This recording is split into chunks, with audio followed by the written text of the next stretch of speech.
There we go. Thank you.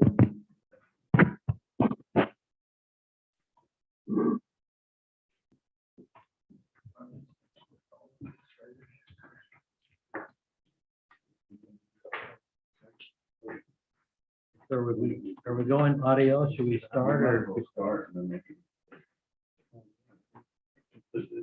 Go on. So if you have a soldering gun, you can solder that baby back on.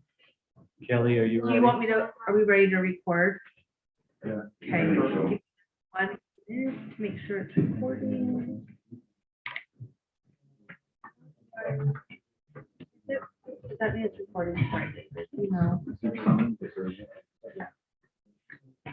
Yeah.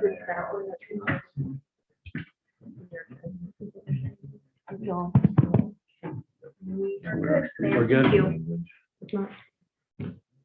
Okay, we're going to begin. We've got audio but not video, but we'll go ahead and begin this meeting. I want to welcome everyone to South Weber City Council. Today is December the 13th, 2022, and it is 6:04 p.m. We'll begin with the Pledge of Allegiance by Councilman Halverson, and then I'll offer a prayer. Please stand and repeat after me. Pledge allegiance to the flag of the United States of America and to the republic for which it stands, one nation, under God, indivisible, with liberty and justice for all.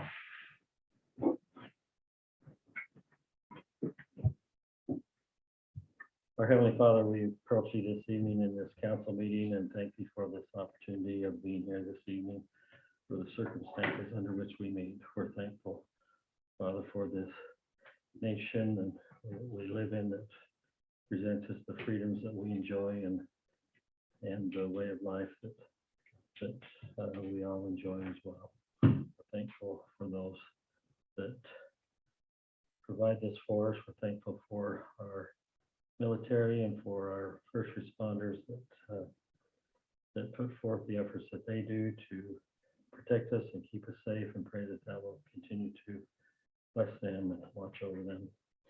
Thankful this evening for those that are here. Pray that as we discuss the affairs of this city, that we might be blessed with the insight and wisdom into making the proper decisions for our city. We're thankful for our residents and for the support that we get from them, and pray that that will bless our community. And we ask for the Spirit to be with us now at this time. In the name of Jesus Christ, amen. Okay. We'll begin with public comments. If anyone has got some comments they'd like to make, we would ask you to step up to the microphone. And have 3 minutes to make your remarks, and please state your name and the city in which you live. So we'll turn it over for public comments. Michael, pass out the packet for you. I made some minor adjustments to that and I'll express those verbally and provide a edited copy back to the city.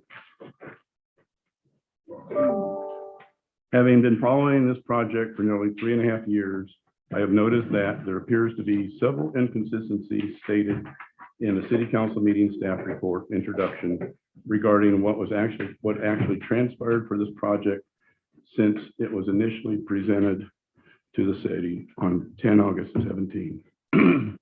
I suggest that since over 1/2 of the city council and staff have not been in the LOFT project since its beginning, that it would be better if they familiarize themselves with its complete history and continual changes and promises promoted by both the owner and developer. Following is a very brief summary of small percentage of what happened and presented. During the 10 August 17 Planning Commission meeting, the Planning Commission stated that he was apprehensive that going from zone CH to CO was a sneaky way of doing apartments. The Gales assured the PC that they would possibly have a daycare. That was the pretense for the zone change. It's been 5 years now. This is not happening with the current design with no commercial. B, As reported to the City Council on 23 July 19, a citizen reported that he had encountered Mr. Henry De Verona, Sales Director for Joseph Cook, on the loft site on 8 July 19.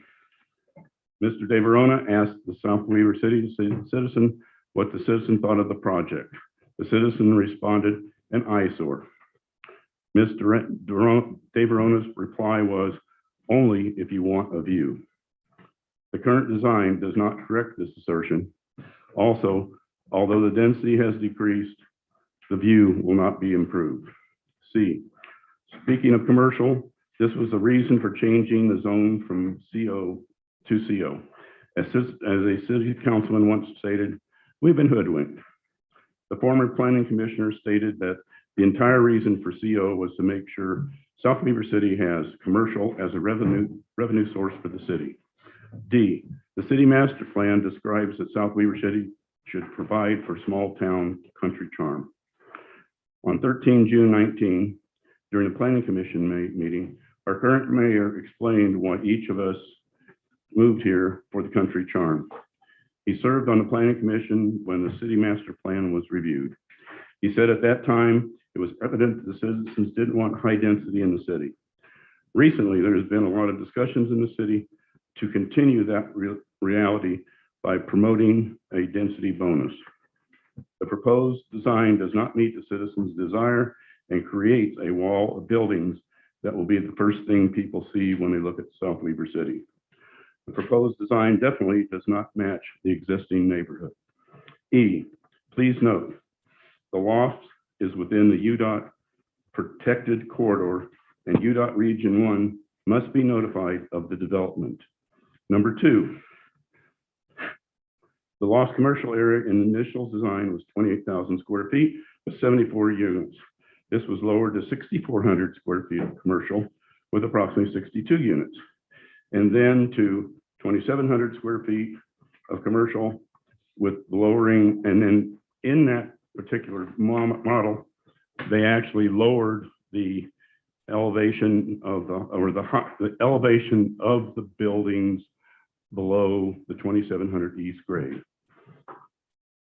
Now the developer does not want any commercial, but in fact, having discussed commercial with the lost realtor today, he indicates that, contrary to Mr. Cook's assertion during the 11 October 22 City Council meeting, that there is no commercial interest. There is. A potential letter of interest is pending, possibly to purchase the entire south building. I also suggest that South Weaver City seek legal advice concerning having a development within a CO zone without any commercial. Also, excuse me, recommend that South Weaver City keeps the no more than 25% rentals. It also keep the 25-foot driveways. As has been discussed in the past, trucks are longer than the 20 feet and will present a problem. Next, fourplexes. That is all that's currently allowed in other parts of South Weaver City. Thank you. Attached also is a listing of one of the presentations and all the assorted documents to that can be also provided. Thanks, Paul. Michael Grant, 2622 Deer Run Drive. 2017, they had a meeting call here. Lori Gill was sitting where I was sitting, and this parcel of land, 3 acres, was commercial highway. She requested it to be rezoned for commercial overlay because she wanted to put a daycare center. A daycare center, I asked her specifically in that meeting, it would be 1 building with 7 parking spots, 2 for employees, 5 for people pick up and drop off. The entire parcel was rezoned to commercial overlay. And within a couple of years, Deer Run Investment took over this property, and they proposed 74 units on this parcel. And knowing very well that the neighboring houses are R3 and R4. So R25, which was the rule, with the zoning at the time, so they availed the maximum permissible. No discounts to the people around, no discounts, no concession to the city council or to the city as such, because, you know, property owners have a right to maximize their profits, and there's nothing wrong with it. Then 6 months later, 8 months later, they decided to go down to 62 units because of the parking requirements. It was not because we said stop 74 or not. Our request is not the reason it was brought down. It was brought down because of the parking and the commercial. They needed that. 2 years go by. Now they wanted to dial it down to 42 units and have no commercial. It's again, they are doing it. There's no discount to us. It appears almost, oh, we are going to give you better quality housing instead of instead of 62 units on that 3-acre patch, we'll give you 42, bigger, better. Isn't that what you want? Yeah, but you know, in 3 acres, you are putting 42 units that still are 14. And if you're going to do that much drastic change that you're not going to have any commercial, well, let's talk R7 then. R7 is still a good deal because everything in the neighborhood is R3 and R4. Maybe settle for R7, put it on through the rezone. So my recommendation is Deer Run Investment should go ahead with commercial overlay, put 62 units, put all the commercial the way it was, or apply for rezone and go for R7. And as a side note, maybe this podium could be moved over there. There's not a single spot here where I can see the entire panel here. Thank you. Thanks, Michael. Michael? Good evening. Jeffrey and Stacy Eddings, 2645 East, 7800 South. My comment is regarding the new proposed plans for the lots at Deer Run. I like the idea of the proposed lesser density for that area, although I question the motives behind the sudden change to the lesser density, but I'll keep those thoughts to myself on that. It seems that with every change that is made with the project, there is always a new surprise. The surprise this time is a proposed dog park and playground located next to my property. It probably comes to no surprise to you that I'm adamantly against this proposed idea, and here are just a few reasons why. I don't want to listen to barking dogs. It's bad enough that I have to listen to my own. Some people will just not clean up after their dogs, and I think there's enough said on that. Sorry, I like kids, but I don't want to listen to them screaming all day long. A playground is also an inviting place for nefarious characters to hang out and for illegal activity to occur, and it does happen. And I don't want people being able to invade my privacy by being able to easily look right into my backyard at any given time. Additionally, from what I deduced, it looks like the proposed dog park and playground are located on the Davis Canal right-of-way. I contacted the canal supervisor and he had no idea of any proposed playground or dog park on their property. If a dog park and playground is so desperately needed, it seems a more logical choice to place it somewhere on the upper property, closer to whom would be using it and away from longtime established residents. I feel that I've been more than patient with the ongoings of the seemingly never-ending project next to my home. The proposed dog park and playground next to me is just adding insult to injury. In closing, I would like to thank the city council members for what you do for us. I also hope that you take great consideration in putting the concerns of South Weaver residents above the wants of a developer who will be long gone once the project is completed. Thank you for your time. Thank you. Thank you. Thank you, Jeff.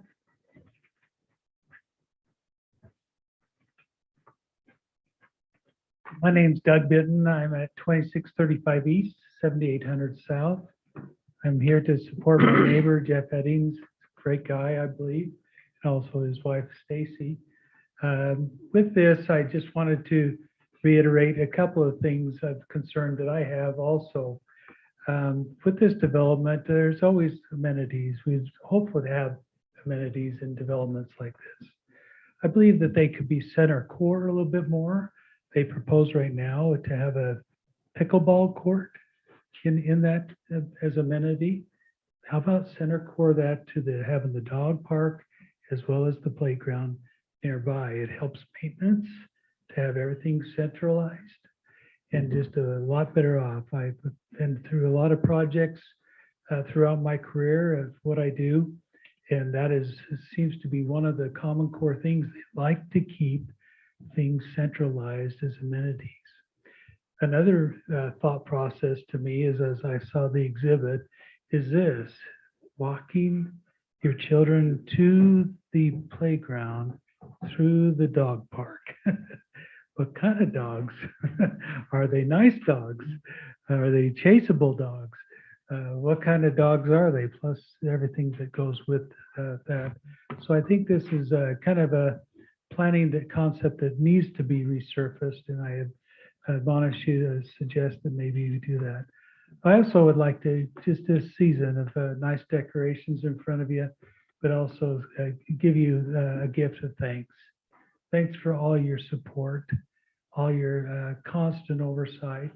Kind of bias, I guess, a little bit to my brother-in-law, the mayor, but constant oversight, making discretionary decisions for and behalf of the city, for you as a council, as the city staff, all those that serve to help us keep us just with water, with all the common utilities that we take for granted each day. So thank you so much for this. And also those that publicly serve for our safety, for our police and fire department. With that, I just wanted to make one other comment regarding this project that's nearby my home also. We enjoy the surroundings. We definitely have no reservation against this development occurring, and I believe it's underway no matter what. But at the same time, is just to have the two white silos, I call, now at the end of 7800 South, which is the east side, just right by the frontage road there. I guess proposed for man faults or holes for water control valves, as well as possibly some sewer connections. We really got to look at that as trying to make some aesthetic pleasing coverings, whether it be a berm or whatever it is. I'm so pleased that the action was taken to have these two manhole covers, they're existing right there, covered.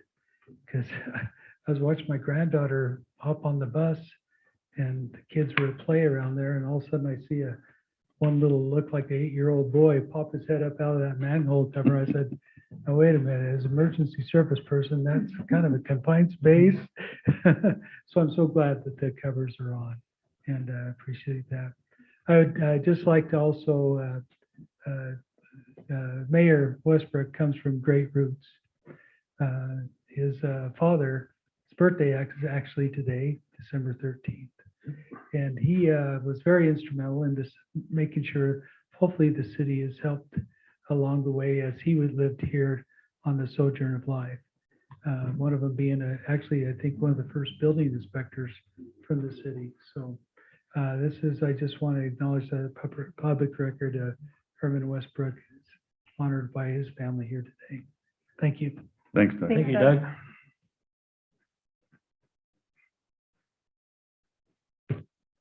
Okay, I did fail to mention that we've excused Councilman Soderquist. He's unable to be with us tonight.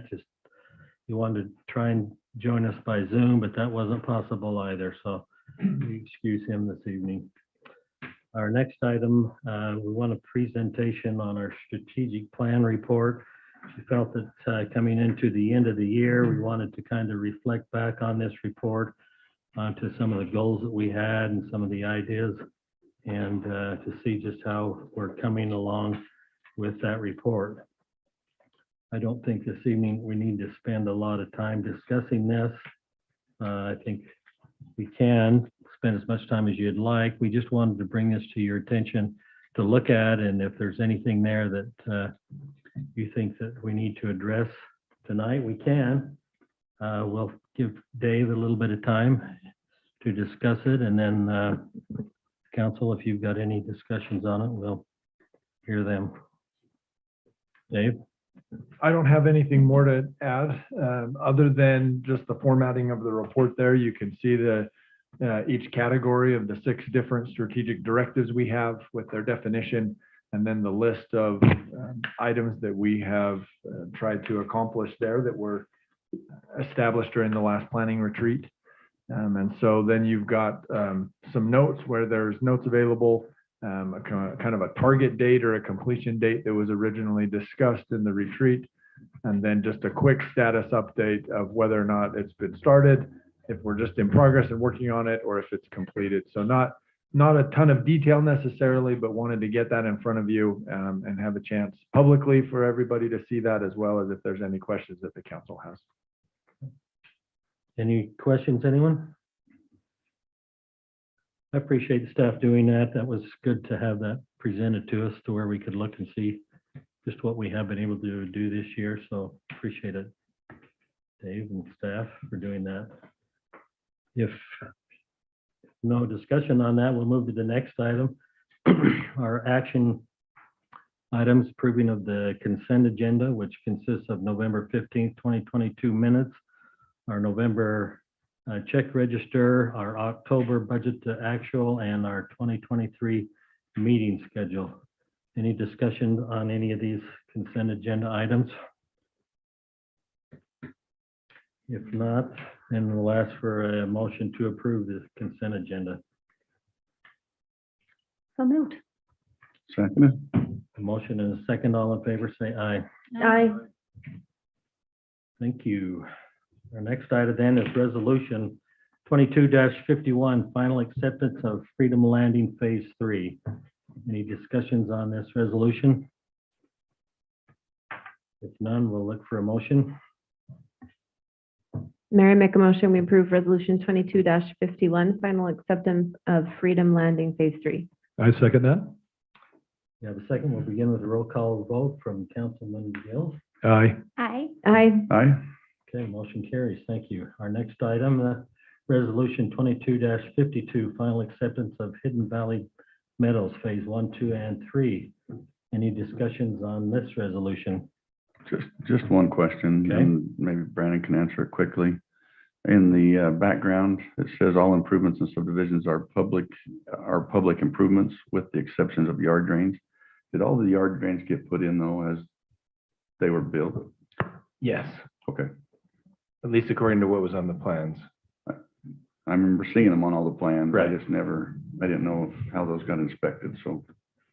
They were just inspected to see that they got in, whether or not they're, functioning completely properly, after construction of the homes, that wasn't inspected. Just original construction. Okay. Any other discussion? Look for a motion then to approve this resolution. Mayor, I make a motion, we approve resolution 22-52, final acceptance of Hidden Valley Meadows Phases 1, 2, and 3. One second.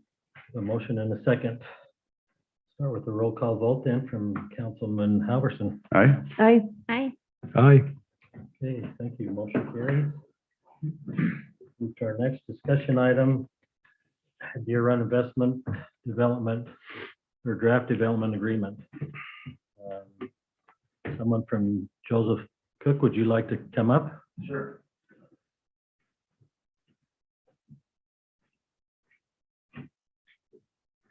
Thank you so much for your consideration and your time here tonight. Got Jeff Klaus here with me and Henry DeVrona.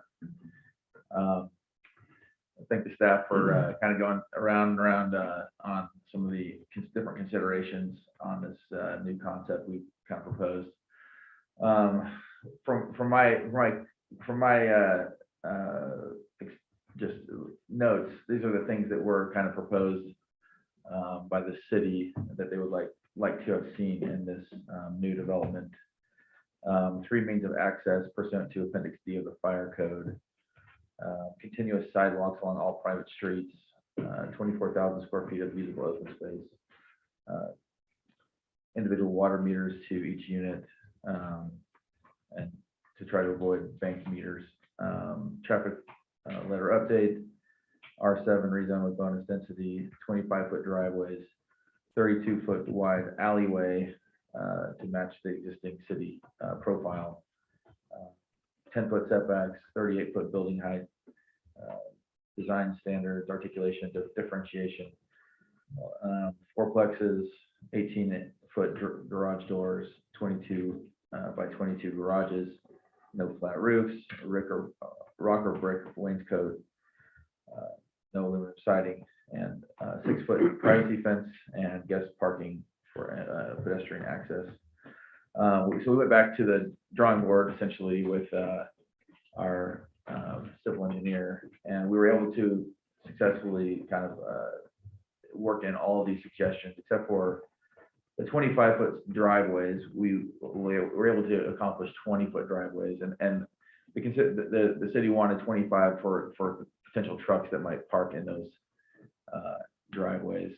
We've got now we've got sidewalks on both sides of the road, so if someone is sticking out a little bit, they have another sidewalk to walk across on the other side of the street. However, the 20-foot we provided is also the code for the city parking stalls currently. So it's a little longer than most cities, and that's just what we were able to engineer. But and then in 4-plexes, we have 2 5-plexes and a 6-plex. So amongst that list of about 19 different items, we were able to accomplish all of them except for those 2 different things in our proposed site plan. But I guess each of you have had a chance to kind of review and look at the proposed development agreement, and be more than happy to field the questions you might have. Okay, I'll jump in. Let's talk about the exhibit. That'll be the easiest one to reference. Okay. So I am looking at the one in our packet. What page did you say? It is page 93, 92. Let's start with 92. 92. We're talking about the site plan. Yes. Okay. Okay, so the first thing that jumps out to me would be the duplex 301 and 302 without driveways. So that is a major concern. I feel that's going to be a parking nightmare for not just those residents, but also 303, 304, 305, snow removal.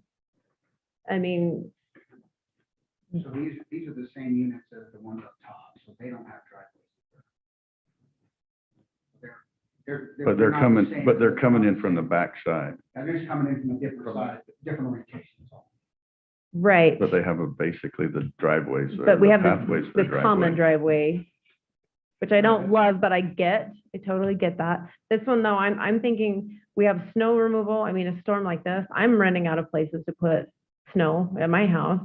And if you have 2 duplexes that don't have a driveway at all, how are they going to get in and out? well, it'll be the same way as the buildings up top, same floor plan. 30 is a Well, they already, the road. I mean, it's even a 30 big, people by road. it's even a bigger issue up on top. You cannot push that snow into the garages. The only place to push that snow is all the way down to the end of the street, and I don't know that there's room at the end of that street without dumping it in where your guest parking is to accommodate that snow. That's an issue that I Mhm. have as well. Those are gonna be pushed off the edge of the road, right? Yeah. Yeah, and both of them, there was snow would be pushed up toward the end of the street. So. Okay, so that's my big concern. It's Okay. snow removal on those. I don't love 301 and 302 where they're at without driveways. That's me. So Um, can I interrupt just to yeah. understand your answer? So you're saying that the stubbed end of the road down by 301 and 302, all of the snow removal for that street, Deer Bend, is going to be dumped on the grass at the end, the 8-foot piece of grass here at the end of the property line going? No, we didn't say that. That's probably where the snow, that'll be a problem getting in and out of 301, 302. Right, and 303. So where are you saying that you'll just push the snow to? Well, wherever it'll fit. You know, I mean, snow removal, it'll get pushed along the edges of the road, and people will shovel out their driveways like. Yeah, I know, I understand that the driveway will take care of it on the side. I'm talking about the road itself, and I'm not seeing any place that the snow would be able to be put. So the entire Deer Bend, that road, if there's no place for the snow to go, then your road is closed. Well, there's plenty of places, I mean, up at the front, there's places in between the units, there's places, at the end of the street. For a snowplow. Yeah. So you're saying that you're gonna take a snowplow, you're gonna clean off the road and turn it onto one of these green areas to stack snow? I can understand at the very front of it where you guys could maybe turn it out there, but I just don't understand where the snow is supposed to go. I mean, I understand how snowplows work, and I just don't see where they're going to push it other than this one little thing at the stub. Is this making sense, the question? Okay. Yeah, I mean, we, you know, you can get creative between driveways and that sort of thing, so, I mean, So you have no answer for where it's going to go. It'll get stacked in green areas. When the snow gets too high in areas, and they'll have to hire you know, the snow removal contractor will have a skid steer or whatever and have to stack snow just like any other commercial parking lot, smaller parking lots. And not to keep interrupting Angie, sorry, Angie. That's okay. My bigger issue is that it doesn't have a driveway, because the only place we didn't allow driveway, we were okay without the driveways, is on the ones with the alleyway behind them. You don't have that on that, so it wouldn't even meet the development agreement. Are we talking about these two right here? Those two, yeah. Yeah, same one. So to me, those would go away in the plan review anyway, because you don't have a driveway, and even if they're 20-foot driveways or 25-foot driveways, every unit that wasn't on that alleyway would have to have a driveway, according to the development agreement, the way it's written right now, in my opinion, unless Trevor says I'm wrong. So, yeah, you would. So I agree with Blair there. That's kind of where I was going. In my perfect world, I would take out 301, 302, and I would put your green space right there, your playground. I don't know what grade you were anticipating for your retention basin. So this, for the dog park and the playground, that's going to be below where that road is, right? The canal road. Yes. Yeah. Okay, so as a mom, I am not taking my kids to a playground that I have to cross 2,700, well, not cross it, but go around a canal to the playground. That's not practical. So I would nix your dog park and your playground right there. And where you have 301 and 302, have your green space right there. Pickleball court, I think it's great to have that amenity. The units though that are, let me look at the numbers. 1, 10, 11, 12, 13, 14, and maybe 15, and 301 and 302, that's going to be extremely loud for them. We put pickleball courts down in a development further west in the city. And I talked to a resident the other day who lives, gosh, I don't know how far away to say he lives. Much further. than Much that. further, and he says he can still hear them. So I love the amenity of a pickleball court, but it's really too close to those homes right there.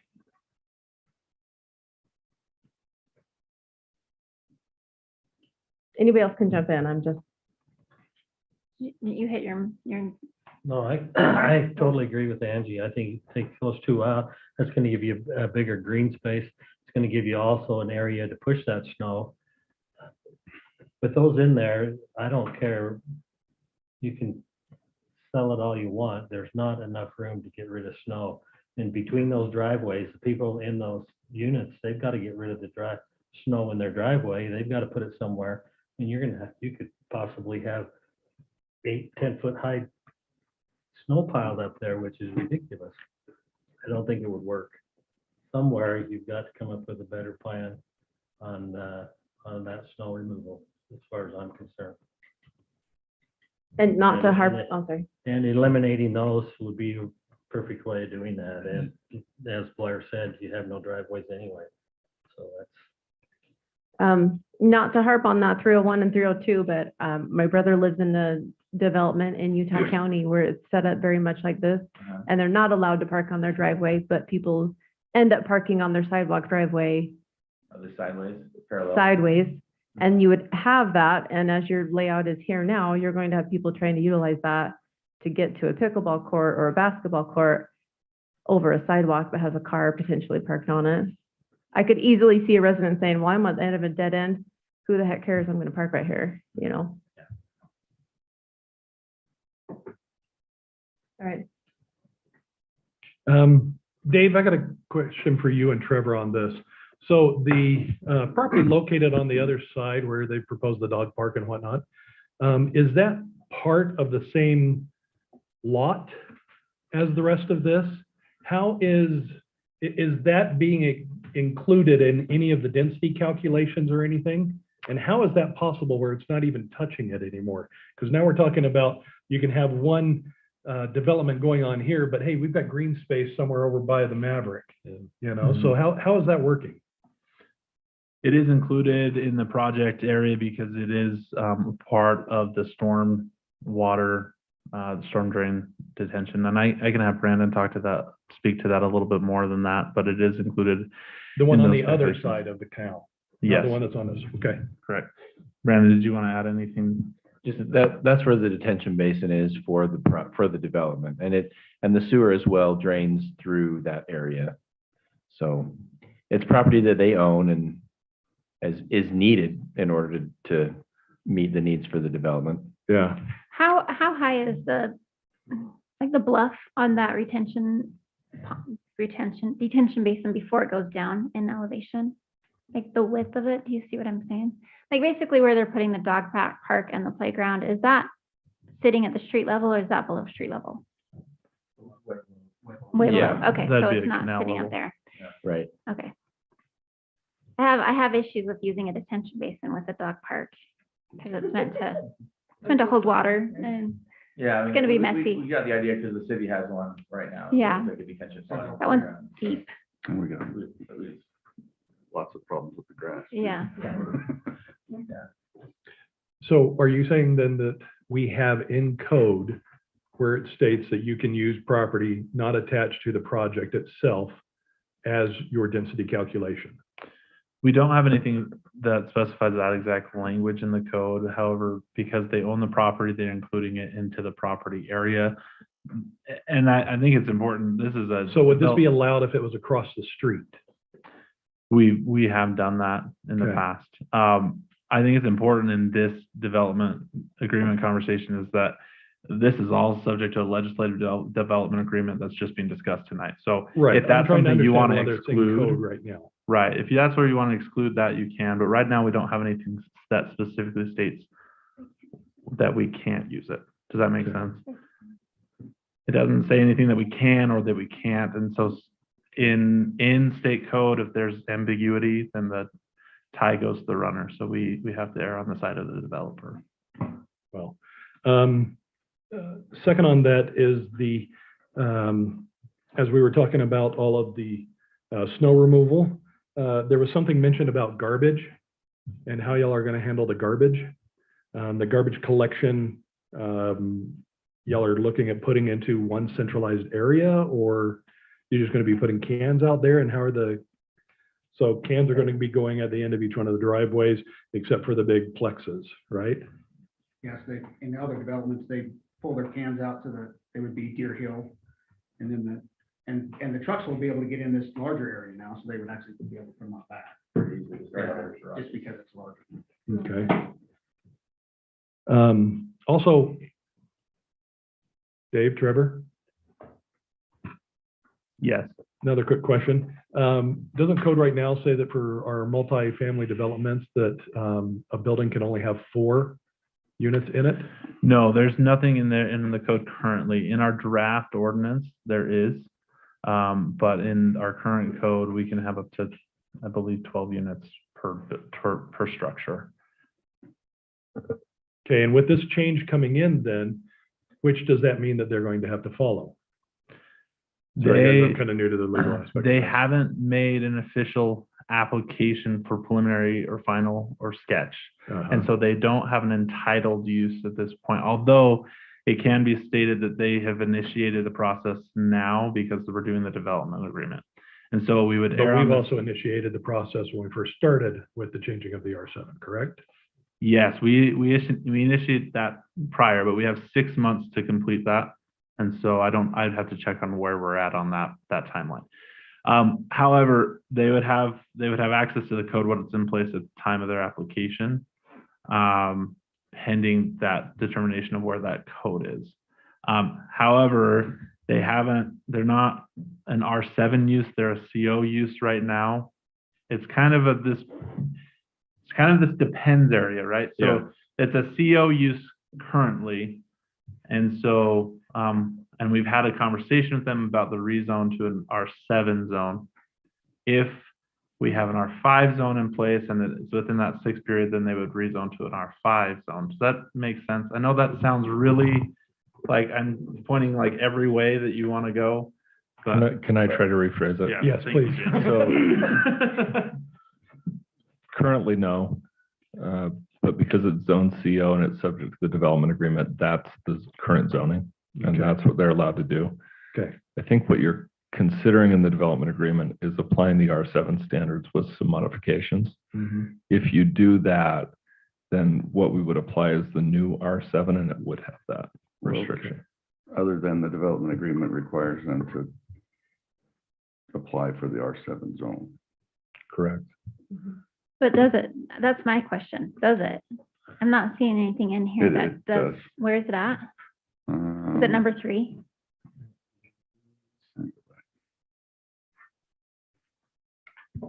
But really I view a development agreement, it's a negotiated zoning change. Mhm. And so 7, paragraph 7.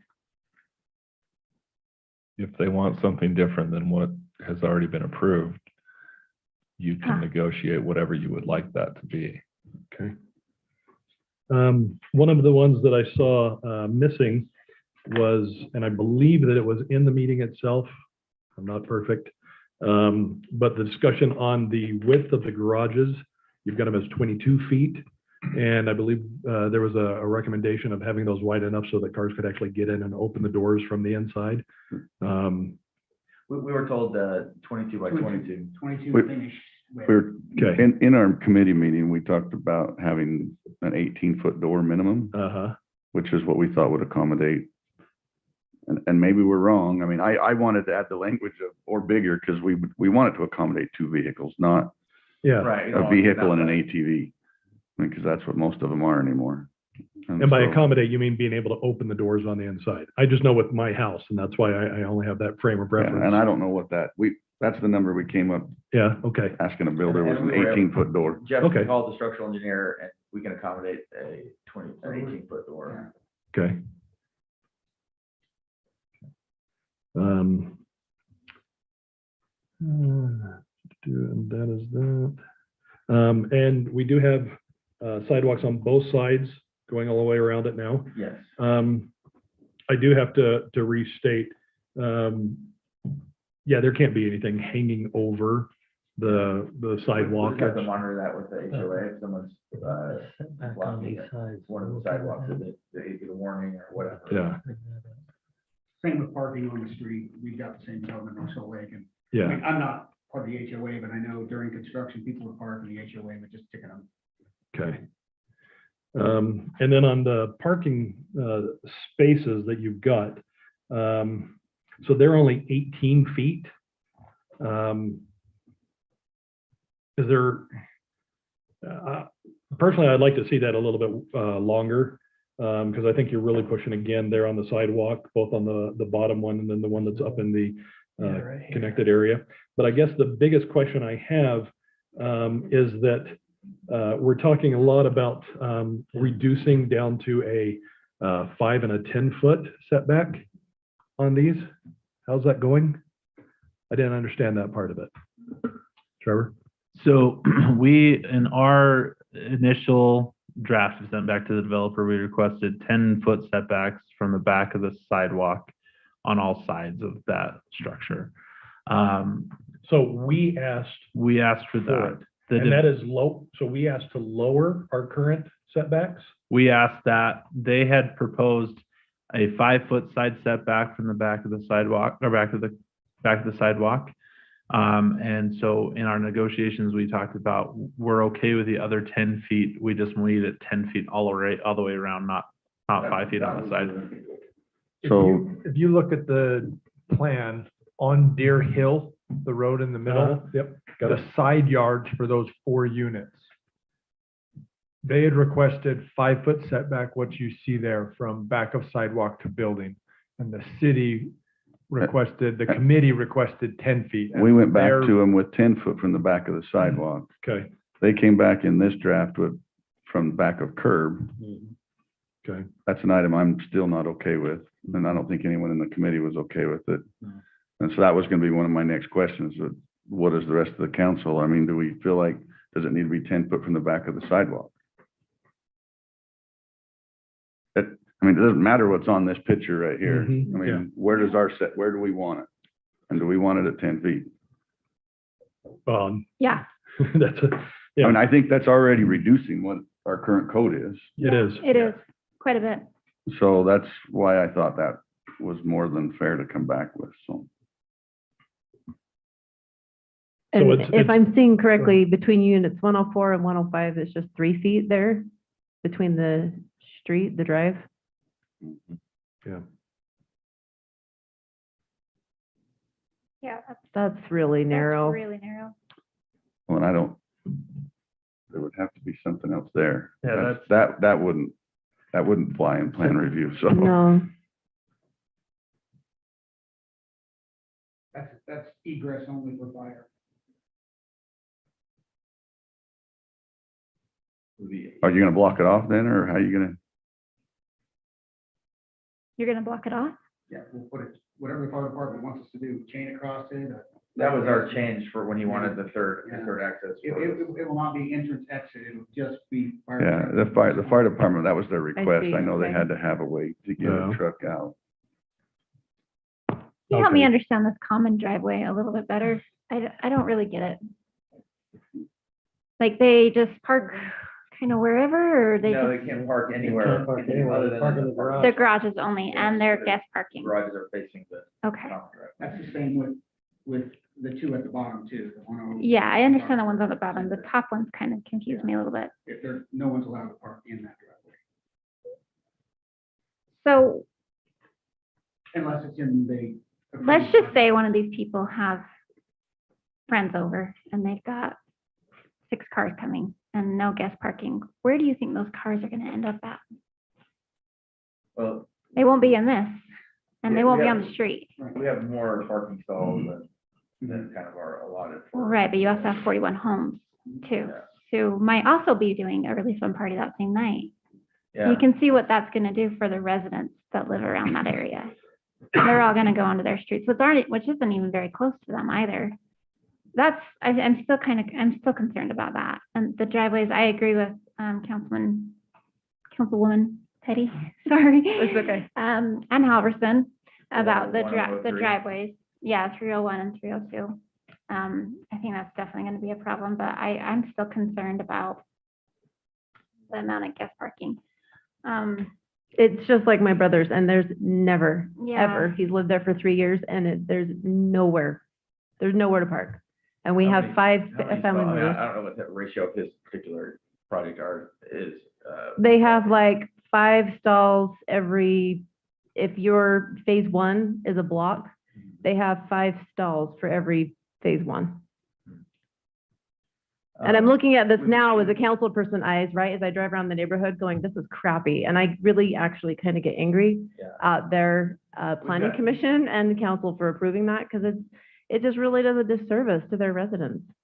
We've got 4 stalls for each of these along the back. And then, for the ones up front, we've got, of course, the remainder of the stalls.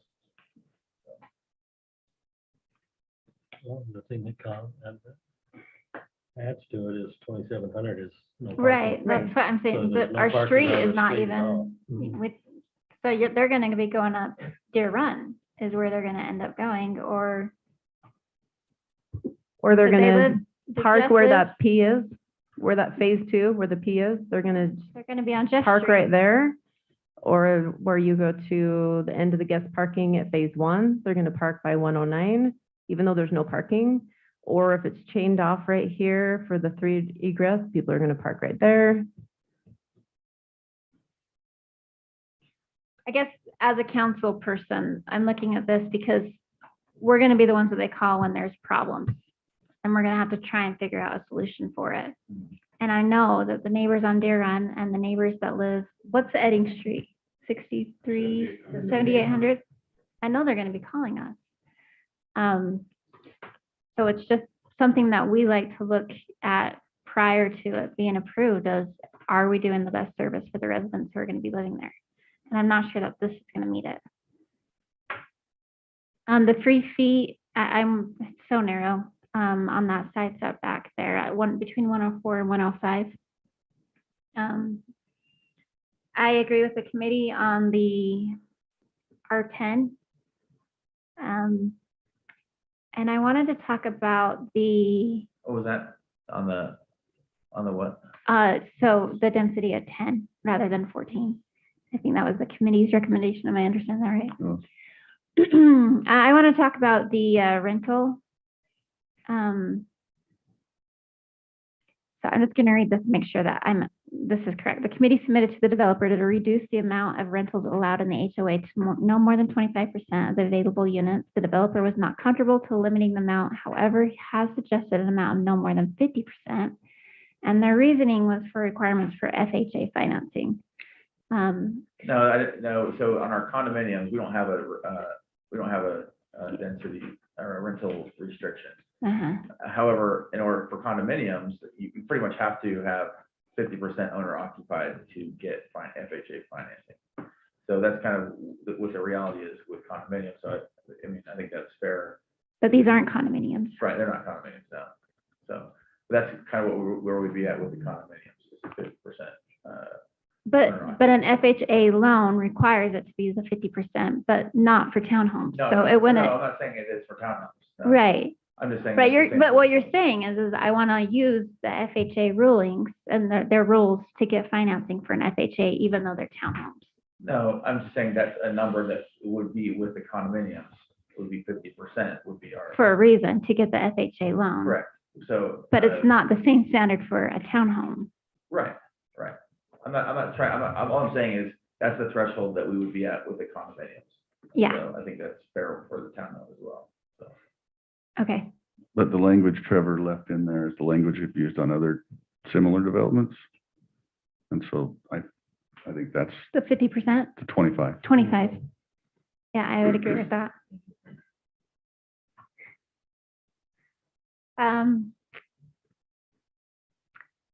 I also agree with the amenities. Did I already say that? The amenities in the detention pond? I do. I like the idea of removing 301 and 302 and putting them over there. I just feel like, I don't know that they'll get used. And I think the neighbors brought up some really valid points. We do have a dog park. It's much bigger and it's much further away from homes, and there's been complaints on it already. So I can imagine that this is going to be the same. I like detention basins to just be detention basins. And then,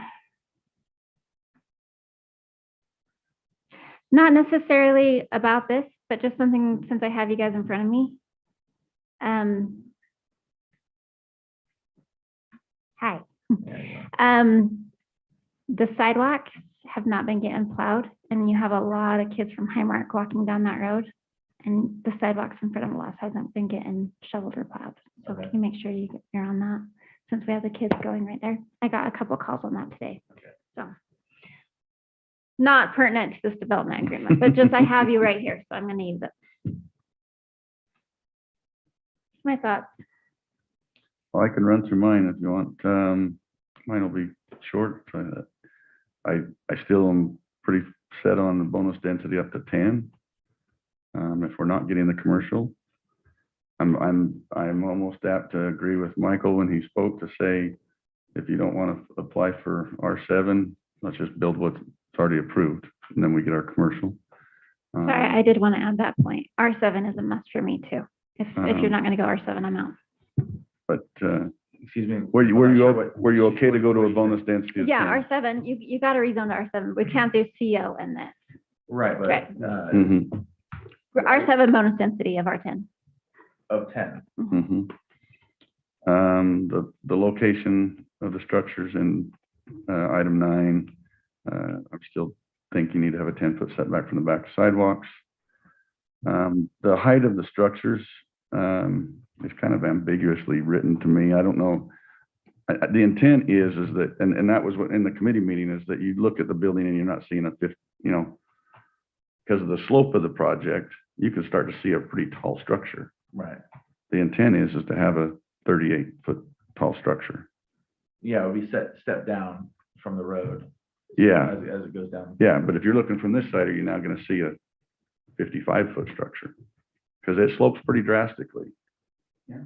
Are you saying And I'm from saying that, those and west? if people don't realize that, and they're agreeing to that, then, Can I just clarify? So if you're west of the project and you're looking east, it's gonna be 55. your well, direction, I'm but making up a from- number. I'm throwing out a number. Right. I don't know what that But extra it's footage taller would be, if you're but it's looking gonna, to the east versus looking to the west. Yeah. yeah. Because of the Like slope. Looking from the canal up to 2,700. Yeah. If If there's you have a no walkout structure there, basement. Yeah. But measured from the front elevation of the house will be 38 feet. There'll be retaining wall too, but the structure itself from the finished grade would be. Yeah, and I For each understand that. unit? That's why I just, The only you know one what it I'm saying? The only one it really applies to, well, it'll apply, if you're talking about looking west, you're looking from the west to the east, it'll be the units. The fourplex and sixplex, so, this is too small for me to read, I can only read the big stuff, but, yeah, the phase two, that's, nothing else is really gonna apply, because down the driveways between the two, there's concrete there when you drive in, so it's measured from, but that's where we measured from the front, because off of 2,700, there's only 2 stories. Exactly, because then you're starting to get a 3-story structure from the backside. From that, yes. And that's where we started, and I'm gonna skip a little bit, that's where we started talking why we wanted the brick and, or stone on all 4 sides, because you're gonna turn around and you're gonna see this great big side of the building, which most people are gonna see. So, anyway, I don't know if that can be clarified, or if we wanted it, I just wanted everybody to realize that's what we were agreeing to. And that's why I put that in my comment the other day. Let me go to the next one. 15D, I still think driveway should be 25 feet. I do not like 301 and 302 because it doesn't have a driveway. I think the only ones we accepted the 30, no driveway were the ones on the alley. And I did have concerns on the playground area.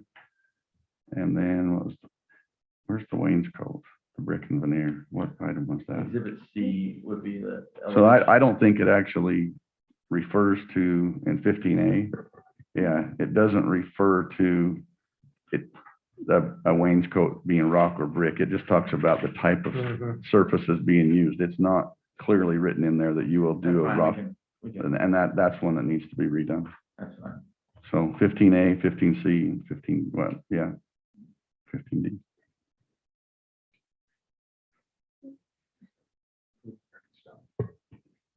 Yeah, but it just doesn't say, you could have just done siding all the way around it, if you wanted, so that needs to be reworded. One thing we had talked about, it's in that same provision as referencing exhibit C, I believe. They're going to be providing an exhibit of what the facade would look like, and that we had talked about having it have the wainscoting. So, yeah. So having that in the packet and saying similar to exhibit C would reference that, but we can put that I'm good with specifically. in the that. word. I prefer the words to Okay. go along with it. Yeah. We've been caught too many times. I had a question, but now I can't find it. Pertaining to the 6-plex and the 5-plex. In phase 1 or Yeah, phase but it 2? was in the actual development agreement. I shouldn't have opened, oh, here it is, in density, number 7. Says no set of townhomes may contain more than 4 units attached in any one single building, except for 101, 105, 110, 115, and 201, 206.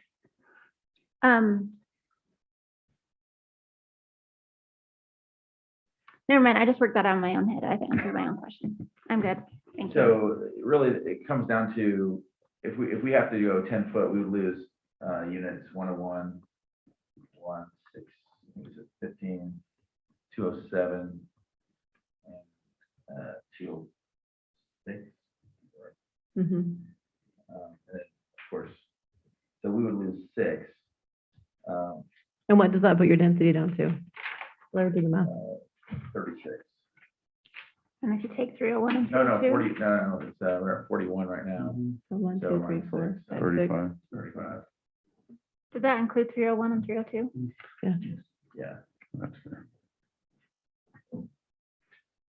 Can I ask a question? Appreciate you guys going through all of this. Each one of these units, are they 2-bedroom, They're all 3-bedroom? bedrooms, except for the ones in the back are 4. Potentially 5. The So back meaning the There's a 300? basement. So the fourplex and, so phase 3, is that what you're saying is the back? Phase 3 and 4 would be Actually, phase 2, oh yeah, phase 3 and 4 would be 4 bedrooms with unfinished basement. about 2,500 square feet. So looking at that, I'm just wondering, we're talking about units here a lot, 35 units.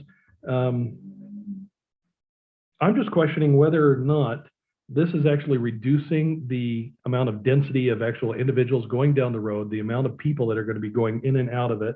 And of course, when we start talking about whether this is a benefit to our city in South Weber versus what the current project is, it seems to me that there's actually the chances this is actually going to fill up more residents instead of less.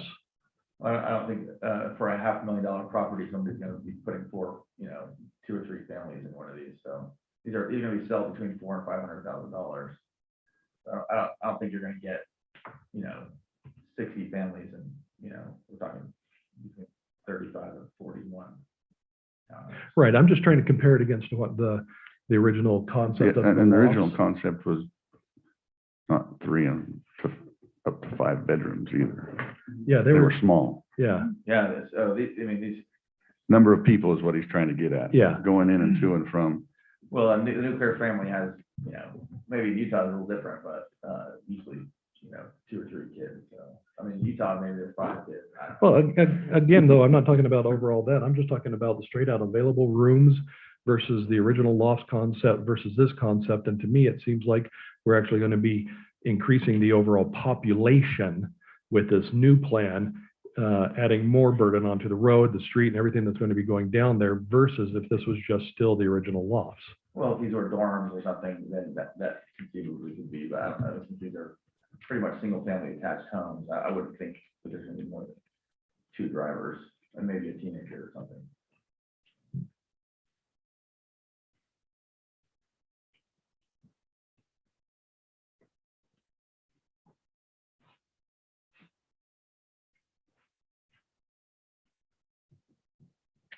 I'm trying to just figure all your parking spots, what your total parking, 16 for your guests, and 126 is including, so it's 3 parking units, 3 spots per unit. And Right. where are you, so in that calculation though, are we assuming for 301 and 302 as presented here, that they would be parking in guest parking? In parking in the garages. The 2 They're spots in the homeowners. garage, okay, Same as the one. same as the other ones, okay. But that wouldn't be really guest parking, opening up your garage and having. No, park that'd in be it. homeowner parking. Okay. But we're over parked as it is right now, with the guests as for the R7 zone. But, if we were to lose a couple of units, Well, I believe with the R7 though, that's because they have 25-foot driveways.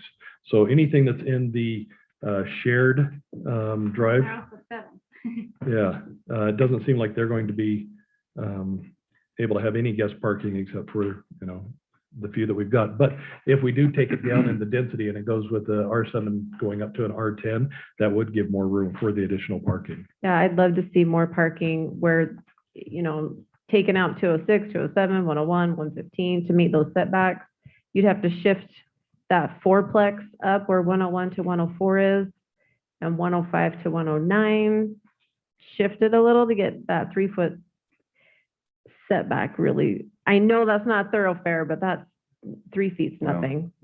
But it's gonna be where people park. Yeah. Yes, Yeah. exactly. But I So don't know, how would a plan review look at that 3-foot setback?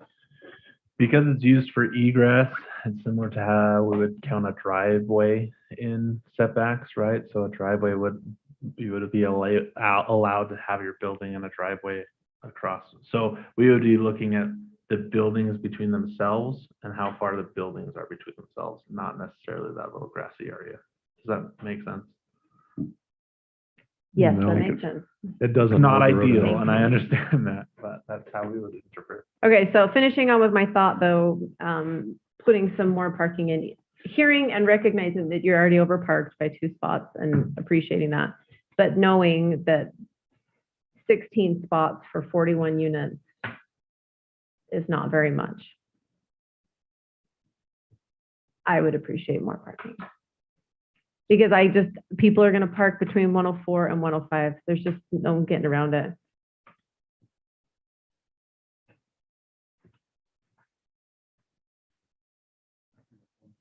I think it's, I think it's. The egress.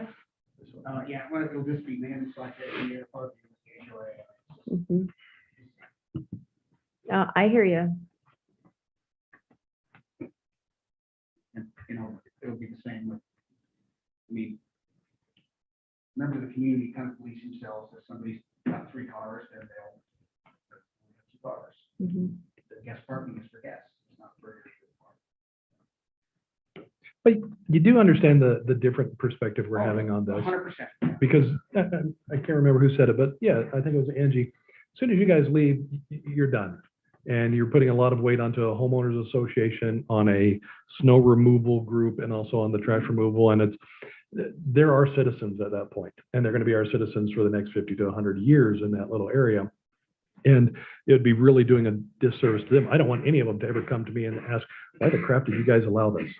I would rather work with you guys so that we can get something that they're going to have. You guys are going to be able to sell quickly, because things are changing rather quickly and you want to be able to move these quickly. So I would rather you guys do a quality, good project that you guys know is going to sell quickly and get you guys your return on investment, but is also very well done for the people that live there, and will then try to resell it later on. So I do appreciate your going back and forth with us on a lot of these. So, I guess my question is that if we could create the 10-foot side setbacks right here on Deer Hill, get rid of 101 and 103 for sure.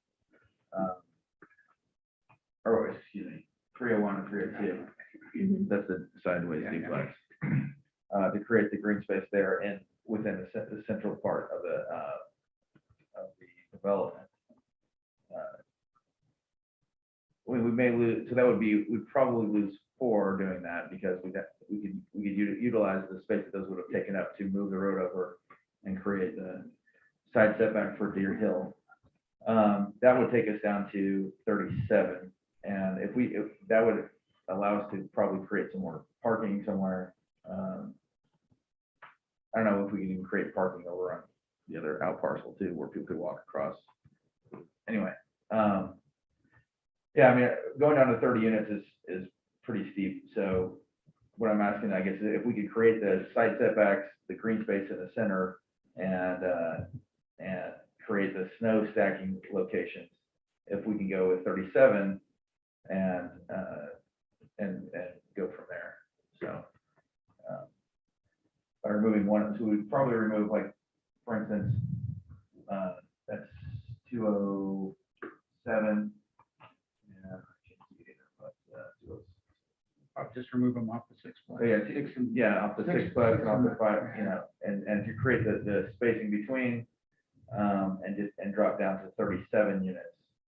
If that's a agreeable, amenable solution to the council, then we could probably go with that, and I think that would be satisfactory too.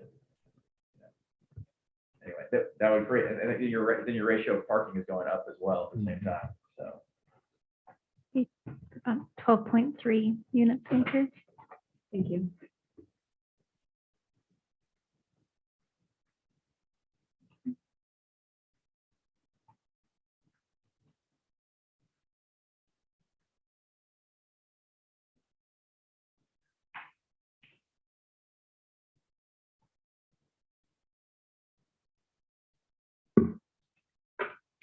I think just as you're thinking, it's really important when we're designing a project to make sure that it fits the amenities. So even if the density number is one thing, right? But it's the quality of life. And I think that's what I've heard from the council the entire time. So that's just something to consider when we're talking about density and Yeah, I mean, we like and that quality of life. nice green space there. Playground or Is the whatever. site plan tied to the development agreement? It will be, yeah. What are your thoughts on the dog park and the playground? Yeah, I don't mind putting them over there and get them off the out parcel. Okay, If that's amenable to you, we would do 4 stalls and put the jungle gym and that sort of thing over here where this, oh, you'd lose 4 parking stalls, is that what you're saying? no, it's 4 units. excuse me. Oh, gotcha, okay. Over here where this pickleball place is, and just utilize that huge green stretch.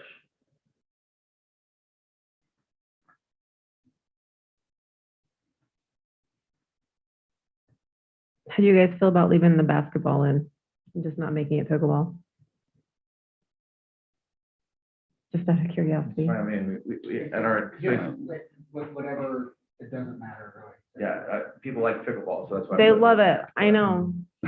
All ages and abilities. Kind of obsessive about it. Now they've got indoor courts for crying out loud. Yeah. I know. But just from, so my mom owned a whole mess of complexes of condominiums down there in Murray. And they all actually surrounded a large tennis court, basketball court. It wasn't that big of a deal because the people knew about it coming into it. But at the same time, it also, those were the least favored units. And that's the thing, a selling point. Some people may like that, some people may not, but if, maybe this is a bump or a cut of 5 or 10 grand on the sales price because they're right next to it. I don't know.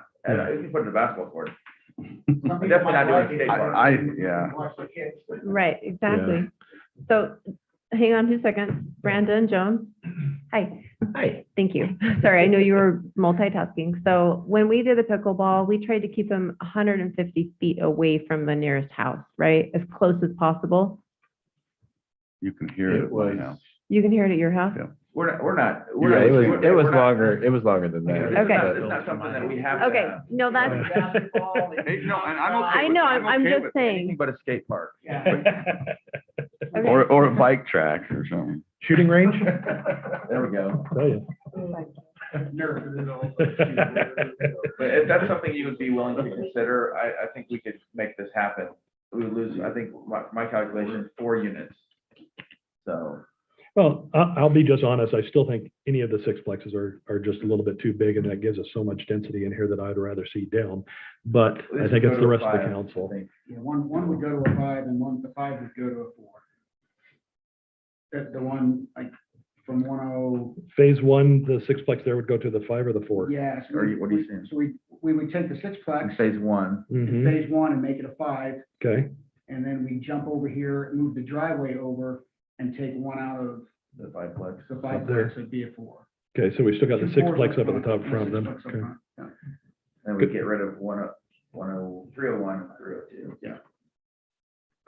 And while all of that, while I appreciate that, see that, I still don't think some of the primary concerns of where a lot of the, I mean, you've seen it today.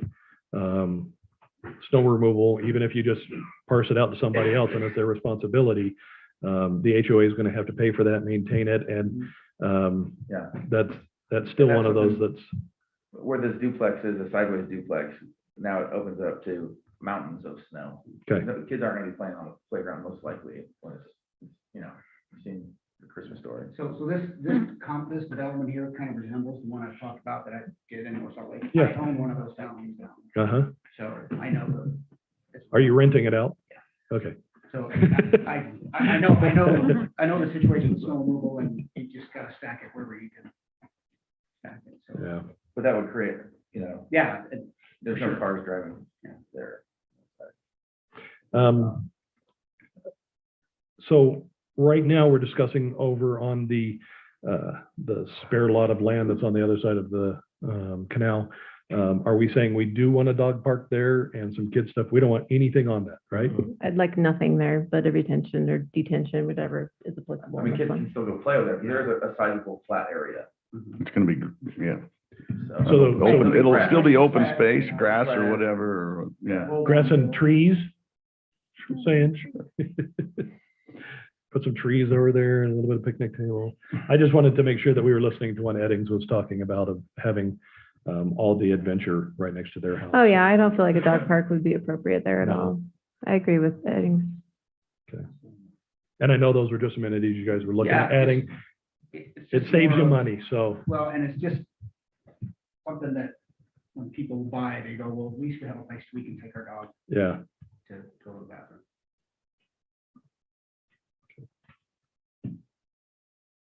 Okay, so just to clarify, we're looking at roughly R12. Setbacks will go to 10 feet. Yeah, the side. Side setbacks. Mhm. Rental, Back of the sidewalk, excuse me. yeah. Rental capacities will stay at 25%. You'll go to an R7 zoning with bonus density. That's R12. And move the amenities. Is that everything we talked about? You're okay with 20-foot driveways? I don't really like it, no. The reason why we thought that would be a reasonable accommodation is because the code in South Weaver is 20, it's an 18-foot plus a 2-foot overhang for the bumper. So with the side, with the way everything laid out, that was just. That just puts a vehicle basically touching the garage or it's overhanging the sidewalks, which then is a break in a code violation, which Yeah, you we- can get ticketed for Yeah, we- overhanging over the sidewalk. In every neighborhood, there's the. And we're like telling that. people to go start ticketing them Yeah. because it's happening everywhere in our city right now. And you know that, you live here. In every neighborhood, there's the person who's gonna Yep. get out the memory page. Plenty of room in there still hanging out there. Mm-hmm. Or they're trying to park too many cars, but yeah. So procedural question, because we're talking about doing this as a development agreement, does that mean that it would or wouldn't go to the PC for public comment there? It would absolutely. So tonight is just a discussion. This development agreement is anticipated to go through with the development. It's not going to be approved separately from the development. And so when they make application and it fits in the development schedule, it would go to planning commission with all of the necessary requirements for noticing and public hearings, and then come to the city council after it's gone through that process.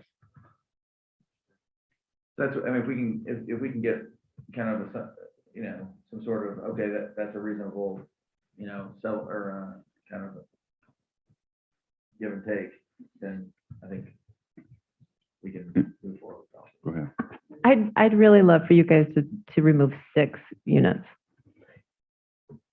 I mean, if we went to R12, that does. And that's our That's 12. 35 units. Times your 2.9. That makes it 12 units an acre. I'd love the driveways to be larger.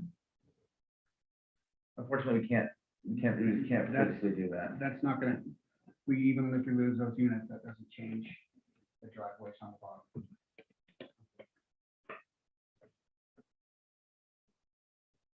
Is that because you can't keep your 15-foot setback on the back? Yeah, there's a public utility easement back there. for Otherwise, we storm would. and sewer.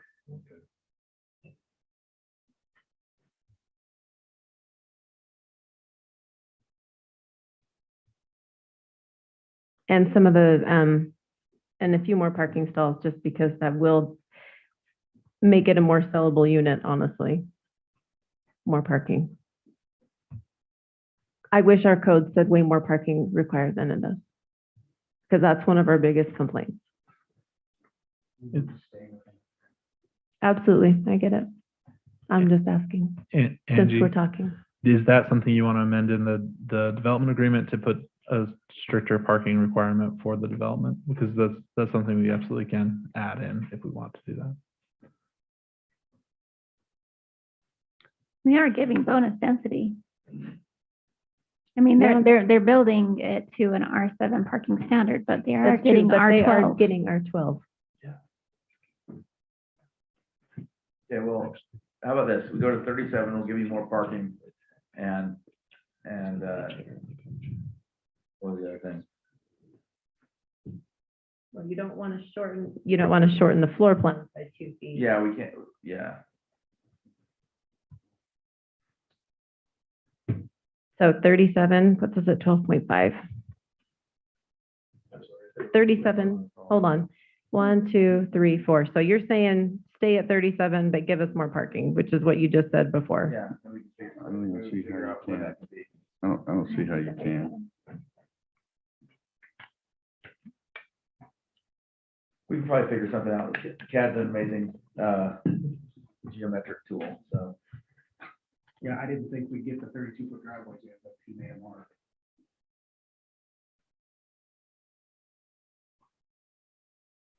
How many more parking spots do you want?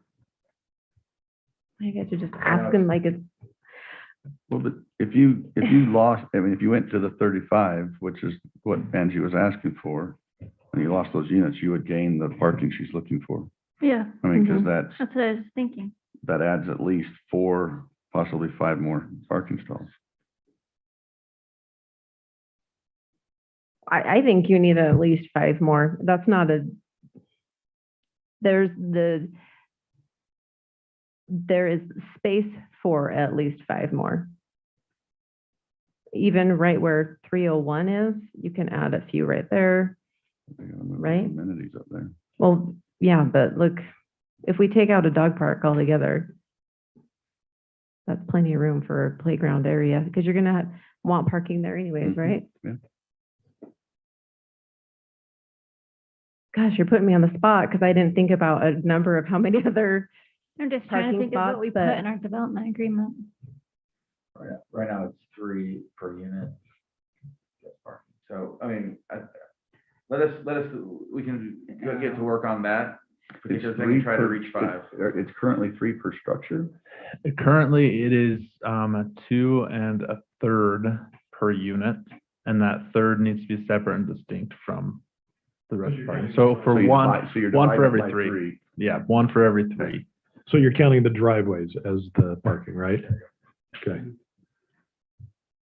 So wouldn't that be less than for everything that has the common drive? So they have 2 for every unit in the common driveway, and then the additional guest parking that's separate and distinct. But we don't have, That's why we Okay, wanted I to see. make sure 2 cars could fit in the garage. yes, I see what you're saying. Otherwise, it doesn't need parking. But if 2 can fit in each unit's garage, then the parking can Yeah. add up.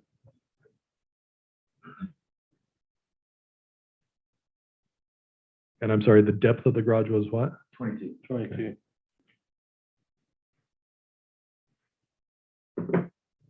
Rod, how do you feel? Mayor, excuse me. I agree with everything that you guys have discussed and Angie has said. I agree that it needs more parking. If you look at this, you gotta realize that all of these on that alleyway garages, there's no parking there. You guys refer to, well, you're meeting what our code is, R7 for parking. But I don't think that's taking into consideration that you've got all of this alley parking where nobody can park except the residents in their garages. So I just think it's got to have more parking. Okay, so we We're gonna reduced, really have an issue. we reduced the units, maybe, and we'll see if we can figure out 5 more parking spaces. And that would get us there, I think.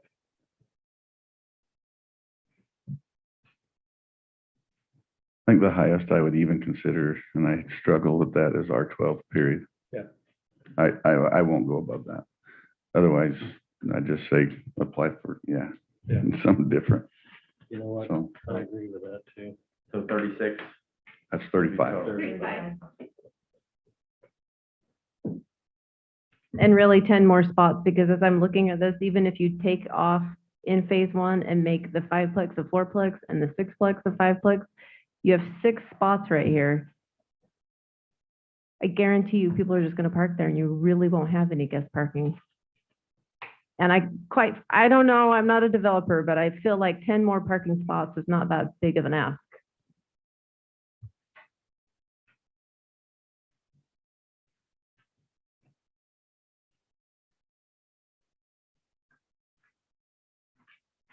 So to answer your question, that's what I'd love to see in there. Thank you. Okay, I agree with both them, 35, 10 more. Joel, what do you think, 35? I'm sorry, did we say 25? Just kidding, guys. 28 will be fine. Okay, so I think, If we could do that, I would live without the 25-foot driveways.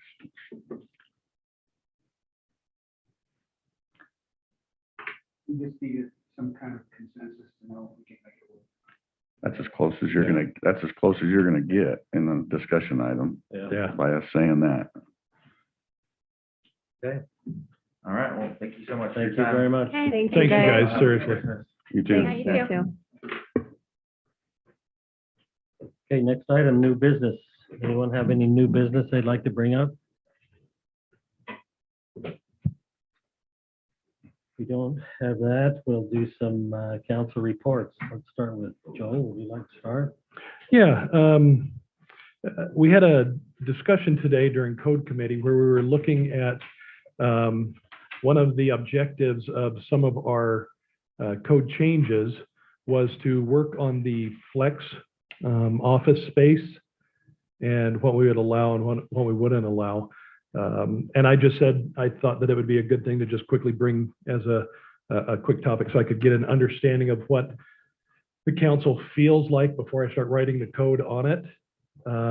Is this something that you would like to see only in industrial areas? Is this something that you would like to see in the commercial highway, but it only can be office spaces and can only be a certain number of them? Just trying to get a feel for it. And I think Trevor or Dave would probably do a much better job of explaining some of the current options that are with it.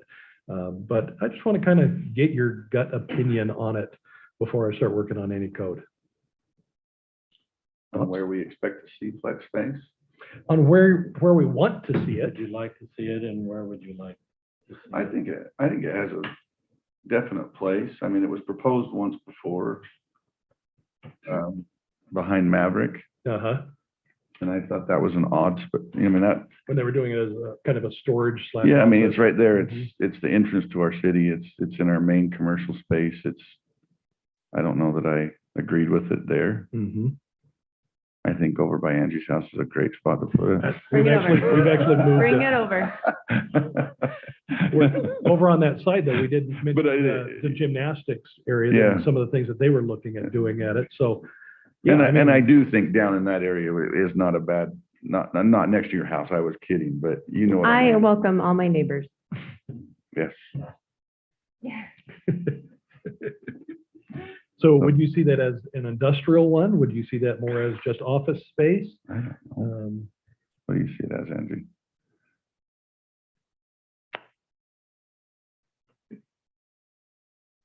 I guess it could be industrial or commercial. I think it could be acceptable in both. Or office. I Mhm. mean, our school was that. I could see it as an acceptable use in both of those.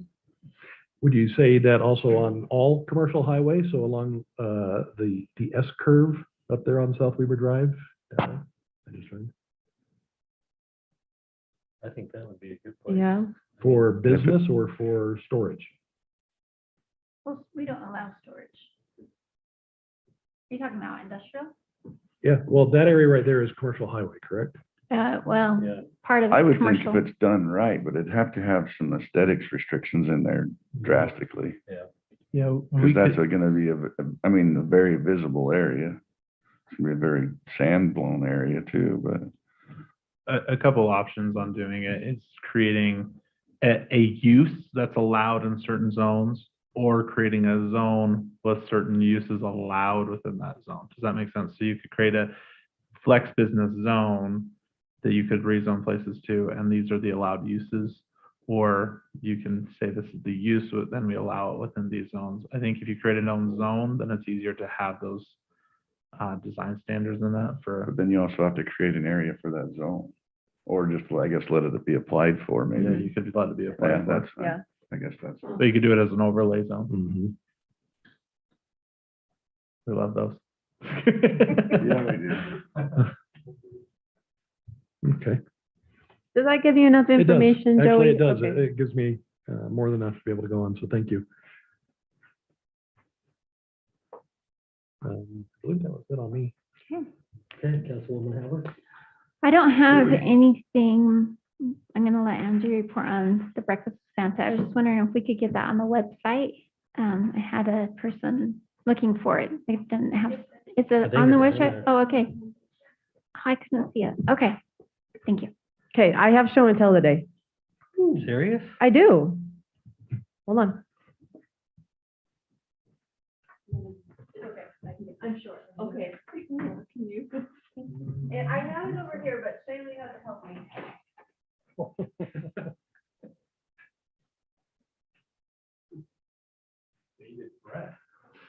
Wow. I wonder if this is a garbage bag showing you how to tie it. Just a visual reminder. Oh, I got it. I know where this is going. Okay. We have breakfast for Santa. Can you put it farther? Sure, where do you want it? Where do you want it? Keep going, you're great. Put it right in front of Yes. there. I knew that's where. You they should were put it where going. Quinn sits. Come put him right here. Right here. Okay, breakfast with Santa on Saturday. Let me see. So, breakfast with Santa on Saturday at 8:30. Oh my gosh. Cute. Chelsea, and you can see. Okay. Saturday, so buy your tickets online. They're $2 a person. It starts. into the microphone. Yeah. Breakfast with Santa. Saturday morning, it starts at 8 a.m. Buy your tickets online in advance. It's $2 a person. And if you pay at the door, it's cash only, correct? Okay. From 8 to 9:30, and Santa will make his appearance at 8:30? 8:30. We will have council, staff, everybody will be there except for Blair, who can't come, but he's sending his wife. So it'll be a great time. And the YCC is there to help. Great. Yep. Any questions? No questions. I've had a lot of people commenting, saying they're coming to this, so this Excellent. should be good. And he will be there. Well, there was a This lot guy of, right there will be there there. was a lot of people last year. So Yeah. be prepared to wait in line too. We do have more seating though this year, so that's. And good. more grills and more prep And more more people. help. We learned. That's all I have to report on. Okay, great. Do we Thank need to you. discuss that as far as what's needed of us? Or are we all on the same page of what we need? So 7:30 is what we, 7 o'clock. 7 7. o'clock, we told you guys. And we'll put you to work as soon as you get there. Okay, we'll be there. Okay, thank you. Blair? I have nothing to report because I missed planning commission because of the Christmas party. So I'll let Trevor if there's something we need to know about him. And the mayor was otherwise engaged as well, so. We had a record-breaking 44-minute planning commission with 4 items on it. So they reviewed the draft ordinance for the R5 zone with an R7 overlay. They felt it was ready for ordinance consideration. So in January, we'll have the public hearing for that ordinance. The Peterson Farms PUD amended plat was recommended for approval, and so will come forward to city council soon. And the city standards were recommended for approval as well. So those will come forward in a future meeting. Oh, and we'll discuss planning commission goals at the first meeting in January. Jeremy's going to come present what those are. Perfect. Thank you. Steph? We, Mark Larson and I, attended a training this week that was actually presented by Jones and Associates, our wonderful Brandon Jones and his team. There have been some rules changes for the lead and copper rules, which probably means nothing to most of us, but it means a lot to the Public Works Department. It basically says that over the next period of time, we have to do an inventory of the entire system to determine if there's lead or copper in the system. That sounds daunting. Brandon will be able to provide some additional detail. I don't think we need to get into the details necessarily, other than we are on top of that. And there will be quite a bit of discussion about it over time. It's a major undertaking, and yet I don't think it will be overly problematic for us. There were rules put in place in the early 90s that changed requirements, and since most of our subdivisions are after that point, we know that those areas of the city already comply. There will be a process that staff will go through to do that. There's also some grant funding that'll be made available to complete the inventory portion of it. So again, Brandon and his team are very familiar with it and can help us through the process. But did you want to say anything more? You look like you. I was just gonna say that it's the services, it's the inventory of the services that go into each home. We need to inventory what's on the city side and what's on the homeowner side. And how are they detecting that? That's the fun part. That's the fun part, yeah. Well, you can tell at the meters. You can tell, you can tell, Whether it's copper or whether it's Yeah. poly or whatever, and then Right. inside the home, it's like my home's copper. I mean, Right. you can tell the age it was built in. One done. Okay. yeah. So we'll first go to, like I said, records of when subdivisions were put in. If they were after a certain point, then we Then you know know that they they're had to there, meet okay. certain standards. Before that, then we'll look at the records on file. If not, then you may have to do some field work, but yeah, it'll be a process. We have a timeline of a couple of years, I believe, October 2024. September 2024. September 2024. So it's out there a couple of years. But we're already on top of that and going to start working through that process so we can meet those rules and guidelines. So wanted the council to be aware of that, although there's not any specific action you have to take at this point. That's the only major update I have. Okay, Trevor? And one, I'll keep it brief. Many of you have seen an email from Department of Workforce Services about our moderate income housing plan. We had a meeting with them I've had two in the last couple of weeks to discuss that plan. We have been requested to revise our plan because it didn't meet their auditing. However, after talking with the state, we are one of the lucky ones because it's really an easy one to do. They wanted a little more detail on our capital facilities plan infrastructure portion. And so they want attainable dates because that's what they want to see on the plan, which is not very hard. The only other thing that they had, and we're finding out, is part of their findings were that they wanted it as part of the general plan. I'm trying to confirm with them whether we need to put the whole moderate income housing plan into our general plan or if it's okay to still be kind of addendum to that. So I'm still waiting to hear back on the state if they're okay with how we have it currently or not. But other than that, you'll just see that coming forward in February. We'll hit the planning commission in January. It should be a fairly easy process. We don't need to reopen the whole Band-Aid, but There is a deadline within February, so it'll be a tight turnaround to meet the deadline, but we are on track for that. they were gracious to give us 90 days during the holiday season. So. Okay. I had the opportunity of last week going to San Diego and attending a WasteCon conference, and better known as Garbage Conference.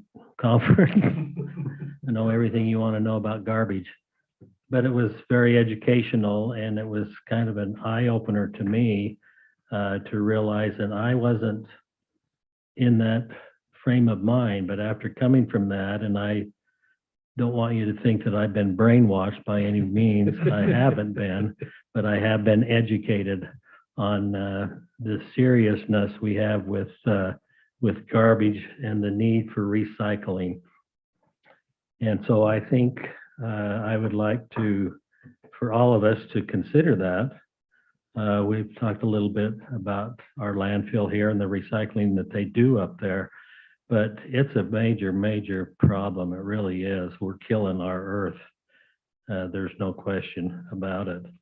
And we're not as bad here as other people are in other parts of the United States and the world, but it is serious and we need to really take a look at it. And I think we need to be serious here in South Weaver about bringing in the blue cans, the recyclable cans.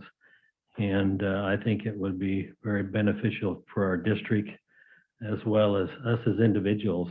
We all have a steward to take care of this earth that we live on. And I think that we need to really look serious about this recycling program. I think there's ways that it can be done. And I think if people are educated and have it explained to them properly, I think they can see a need for this.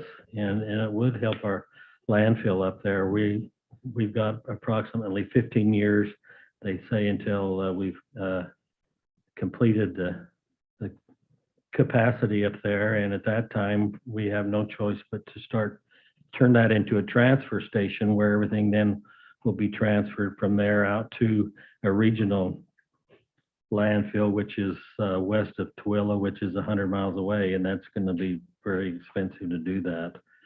And they are recycling up there, but we need to realize that the recyclables that up there, they're able to use a small percentage of because they're contaminated. Once they get contaminated with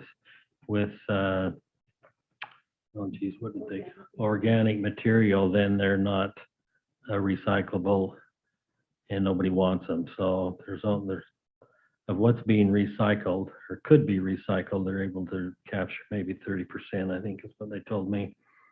So, and if we do the blue cans and that's 100% recyclable, plus people that buy the recyclable materials will pay more money for clean recyclable. So, I mean, there's an advantage to this. And so I think we all need to think about that. Maybe at our retreat, we can discuss that a little bit more and make a decision. The district, I know, is wanting all of the cities in the district to go that way. And so just consider that, okay? That's it. Like a motion to adjourn. I'll move. Second, Second?